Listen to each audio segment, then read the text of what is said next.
লক্ষ, কয়েক লক্ষ পরিবার, কয়েক লক্ষ। আর এখন এটা তো সহজ বিষয়, মানে একটা সোজা বোঝার বিষয়টা একদম ইজি, যে এইখানে অন্তত শেখ হাসিনার শাসনামলে যারা ক্ষতিগ্রস্ত হবে, বিশেষ করে এই যে যারা বসত বাড়ি যারা ক্ষতিগ্রস্ত হবে তাদের পুনর্বাসনের ব্যবস্থা করা হবে, এটা সরকার মাননীয় প্রধানমন্ত্রী বলেছেন এবং এটা হবে। এগুলার আসলে এখন যে মেইন বিষয়টা হলো যে এই সাময়িক যে সমস্যাটা, এটাকে ফেস করার পরেই পরবর্তীতে পুনর্বাসনের বিষয়ে পদক্ষেপ গ্রহণ করা হবে। এটা আসলে এটা একটা আকস্মিক বন্যা, এই কারণে একটা সিস্টেম ডেভেলপমেন্ট করতে একটা সময় লাগে। সেই কারণে এই যে আজকে সাংবাদিকরা যে কথাগুলো বলছে অত্যন্ত যুক্তিসঙ্গত কথা, অত্যন্ত যুক্তিযুক্ত। হ্যাঁ, এটা এই ইনফরমেশনের ভিত্তিতেই সেখানে ব্যবস্থা গ্রহণ করতে হবে। ইনফরমেশন দেন ম্যানেজমেন্ট, হ্যাঁ, এই দুয়ের সমন্বয় থাকতে হবে।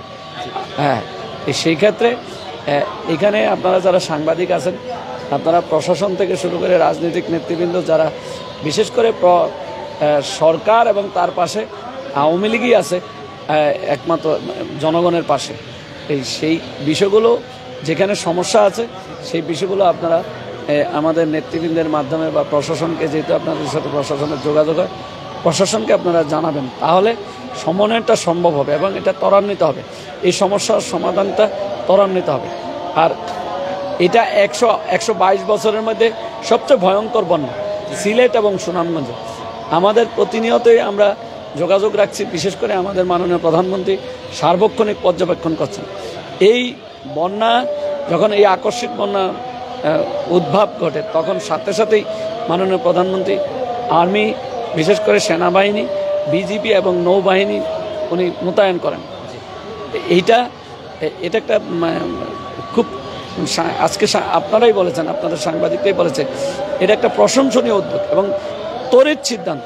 এই সিদ্ধান্ত একমাত্র শেখ হাসিনাই পারে। সেই জন্যেই ডিজাস্টার ম্যানেজমেন্টে ওনার অনেক অভিজ্ঞতা, অনেক দক্ষতা।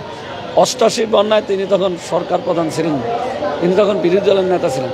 সেই সময় তিনি ব্যাপক অবদান রেখেছেন প্রাকৃতিক দুর্যোগ মোকাবেলায়। এবং 98-এ সেখানে বলা হয়েছিল যে 1 কোটি লোক না খেয়ে মারা যাবে, সেটা বলেছে বিবিসি, ভয়েস অফ আমেরিকা এবং প্রধান বিরোধী দল। কিন্তু জননেত্রী শেখ হাসিনার যে ডিজাস্টার ম্যানেজমেন্টে তার যে দক্ষতা এবং মেধা এবং রাজনৈতিক দূরদর্শিতার যে অভিজ্ঞতা, সে তার আলোকে তিনি সঠিক পদক্ষেপ গ্রহণ করেছেন। সেই জন্য একটি লোকও না খেয়ে মারা যায়নি। দেখেন, আপনি করোনাকালীন দেখেন, করোনাকালীন যে করোনা মহামারীর সময় উন্নত দেশগুলো তারা এই মানে অনুকূল অবস্থা থাকা সত্ত্বেও তারা হিমশিম খাচ্ছিল। আর আমাদের মাননীয় প্রধানমন্ত্রী বঙ্গবন্ধুর কন্যা, তিনি প্রতিকূল অবস্থায় থাকা সত্ত্বেও তার এই যে সীমিত সম্পদ দিয়ে, যে তার যোগ্যতা, অভিজ্ঞতা এবং দক্ষতা দিয়ে এবং রাজনৈতিক দূরদর্শিতা দিয়ে এই করোনা মহামারী মোকাবেলা করেছেন, সহনশীল পর্যায়ে রাখতে সক্ষম হয়েছেন। এবং এই করোনা মহামারীর সময় মানুষ কষ্টে ছিল, লকডাউনের মধ্যে ছিল, কিন্তু একটা লোকও না খেয়ে মারা যায় না। এটার নামই হচ্ছে শেখ হাসিনা। আর এটাই হচ্ছে আওয়ামী লীগ। আওয়ামী লীগ সেই দল যারা দুর্দিনে দুর্বিপাকে অসহায় মানুষের পাশে দাঁড়ানো হচ্ছে আওয়ামী লীগের ঐতিহ্য। ধন্যবাদ। অনেক ধন্যবাদ।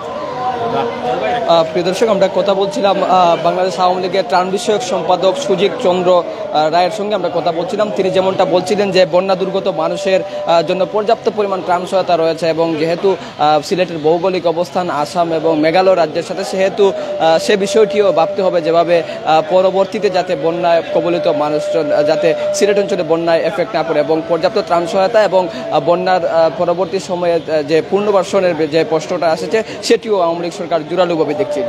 তো এই ছিল সিলেট সার্কিট হাউস থেকে আওয়ামী লীগের যুগ্ম সাধারণ সম্পাদক মাহবুল আলম হানিফ ও ত্রাণ বিষয়ক সম্পাদক সুজিত চন্দ্র রায়ের সংবাদ সম্মেলন পরবর্তী সর্বশেষ তথ্য।